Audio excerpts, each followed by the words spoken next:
Hello, എന്തൊക്കെയാണ്? കഴിഞ്ഞ ഒരാഴ്ചയായിട്ട് എന്തൊക്കെയോ കാരണങ്ങൾ ഭയങ്കര ബിസി ആയിരുന്നു. ഡ്യൂട്ടി ഉണ്ടായിരുന്നു, പിന്നെ ഓഫ് കിട്ടിയ ദിവസങ്ങളിലൊക്കെ എന്തൊക്കെയോ ചെയ്തു, എവിടെയൊക്കെയോ പോയി, അങ്ങനെ ഓരോരോ കാരണങ്ങൾ. അതുകൊണ്ട് തന്നെ ഇപ്രാവശ്യത്തെ ഓഫിന് വെറുതെ ഒരു ദിവസം റെസ്റ്റ് എടുത്ത് കളയുന്നില്ല. കുറേ പണിയുണ്ട്, എല്ലാം ചെയ്തു തീർക്കണം. ആദ്യം തുണിയൊക്കെ വാഷ് ചെയ്യാനിട്ട് തന്നെ തുടങ്ങാം.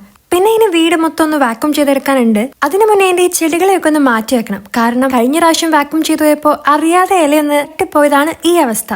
ഇന്നത്തെ ഒരു ഡീപ്പ് ക്ലീനിങ് എന്ന് തന്നെ പറയാം. എന്റെ കയ്യിലിരിക്കുന്ന ഈ മാനിന്റെ ഈ കാല് ചെറിയൊരു അംഗവൈകല്യമുണ്ട്. ഞാൻ തന്നെ ഉരുട്ടിയിട്ട് പൊട്ടിച്ചതാണ്. വെറുതെ ഓരോ ആവശ്യമില്ലാതെ കുറച്ച് ബുക്കും മേടിച്ചു വെച്ചിട്ടുണ്ട്. ഇവിടെ ഈ ഷെൽഫിലെല്ലാം പൊടിയുള്ളതുകൊണ്ട് എല്ലാം ഒന്ന് തൂത്തുടച്ചെടുക്കണം. ഇപ്പൊ പഴയ പോലെയൊന്നും അല്ല, നല്ല വെയിലാണ്, വെയിലിന് നല്ല ചൂടാണ്. അതുകൊണ്ട് തന്നെ ഡ്രയറിലിട്ട് തുണി ഉണക്കണ്ട, പുറത്ത് അഴയുള്ളതുകൊണ്ട് അവിടെ ഇട്ട് ഉണക്കാം. ഈ രണ്ട് പരിപാടിയും കഴിഞ്ഞ് അടുത്ത പരിപാടിയിലോട്ടേക്ക് പോകുന്നതിന് മുന്നേ ക്യാൻഡിൽ കത്തിച്ചു വെച്ചേക്കാം. കാരണം അടുത്തത് ഞാൻ ഇവിടെ മൊത്തം തുടയ്ക്കാൻ പോവാണ്. അത് കഴിഞ്ഞാൽ ഉണങ്ങാതെ ഇങ്ങോട്ടേക്ക് കയറാൻ പറ്റില്ല. അത് പറഞ്ഞപ്പോ പണ്ട് കോളേജിൽ പഠിക്കുമ്പോൾ അക്കമാരെ തുടച്ചിട്ട് സ്ഥലത്ത് കൂടെ കയറി പോയേന് എന്നോട് ഭാഷയിൽ തെറി വിളിക്കുന്നത് ഞാൻ ഓർക്കുന്നു. അങ്ങനെ തറ മൊത്തം തുടച്ചു കഴിഞ്ഞ് നടു നിവർത്താൻ കുറച്ച് ബുദ്ധിമുട്ടുണ്ടായിരുന്നു. അതുകൊണ്ട് തന്നെ പണിയൊക്കെ തീർത്ത് ഇനി കുറച്ചു നേരം ഒന്ന് സോഫയിൽ വിശ്രമിക്കാമെന്ന് ഞാൻ ഓർത്തു. അത്യാവശ്യം നല്ല രീതിയിൽ മേലനങ്ങിയോണ്ട് തന്നെ ഉടുക്കത്തെ വിശപ്പും വന്നു. കാര്യം പറഞ്ഞ കറി ഒന്നും തന്നെ ഉണ്ടായിരുന്നില്ല. പക്ഷെ ഇനി എന്തെങ്കിലും വെച്ചുണ്ടാക്കാനും കൂടെയുള്ളൊരു ശേഷി എനിക്ക് ഇല്ലാത്തതുകൊണ്ട് ഉള്ളത് വെച്ച് അഡ്ജസ്റ്റ് ചെയ്യാം. അത് കഴിഞ്ഞ് നേരെ പോയി സോഫയിലോട്ട് ഒരു കിടപ്പ് കിടന്നു. ആ കിടപ്പ് ഞാൻ അവിടെ കുറേ സമയം കിടന്നു. എന്നിട്ടിപ്പോ ഒരു ഏലക്ക ചായ കുടിക്കാൻ തോന്നി. ഇതിന്റെ ഇടയ്ക്കാണെങ്കിലോ മഴയും പെയ്യാൻ തുടങ്ങി.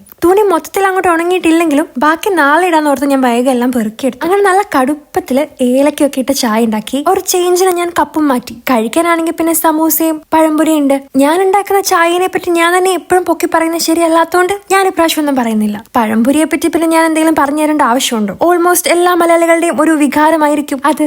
ചായ തീർന്നു, അതുകൊണ്ട് ഇന്നത്തെ വ്ലോഗും ഇവിടെ തീരുന്നു. അപ്പൊ ഓക്കെ.